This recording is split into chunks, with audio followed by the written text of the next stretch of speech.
बिस्मिल्लाहिर्रहमानिर्रहीम। अस्सलामु अलैकुम वरहमतुल्लाहि वबरकातुहू। हज़रत इमाम राज़ी रहमतुल्लाह अलैह लिखते हैं कि एक दफ़ा हज़रत ईसा अलैहिस्सलाम का एक कब्र से गुज़र हुआ।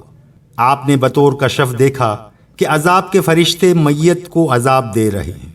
आप आगे तशरीफ़ ले गए। अपने काम से फारिग होकर जब दोबारा आपका गुज़र उस कब्र से हुआ तो आपने देखा कि इस कब्र पर रहमत के फ़रिश्ते जमा हैं और इनके पास नूर के तबक हैं। आपको इस पर बहुत ताजुब हुआ। फिर आपने नमाज पढ़ी और इस वाक़े की हकीकत मालूम करने के लिए अल्लाह सुब्हानहू तआला से दुआ की। अल्लाह ताला ने वही भेजी, फरमाया, ए ईसा, ये बंदा गुनाहगार था और जब से ये मरा है अजाब में गिरफ्तार। ये मरते वक्त अपनी बीवी को छोड़ गया था जो कि हामला थी।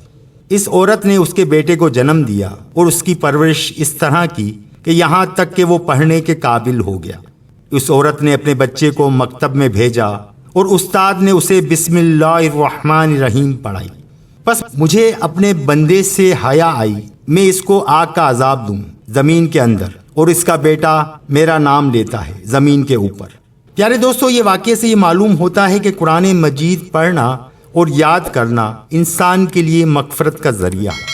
सिर्फ़ अपनी ही नहीं बल्कि हाफिज़ कुरान की वजह से उसके ख़ानदान के 10 अफराद की मग़फ़रत हो जाए जिनके लिए जहन्नम का फ़ैसला हो चुका हो। इसलिए सब मुसलमानों को चाहिए कि वो खुद भी कुरान मजीद पढ़ें और अपनी औलाद को भी इस तरफ लगाकर मग़फ़रत के असबाब बनाएं। अल्लाह ताला हम सबको अमल की तौफ़ीक अता फ़रमाए। तो प्यारे दोस्तों, ये थी आज की वीडियो। अल्लाह ताला हम सबको कुरान पाक को पढ़ने की और उस पर समझ के अमल करने की तौफ़ीक अता फ़रमाए। वीडियो अगर पसंद आई हो तो लाइक और सब्सक्राइब ज़रूर कीजिएगा। इंशाअल्लाह ताला फिर मिलेंगे नेक्स्ट वीडियो में। अल्लाह हाफिज़।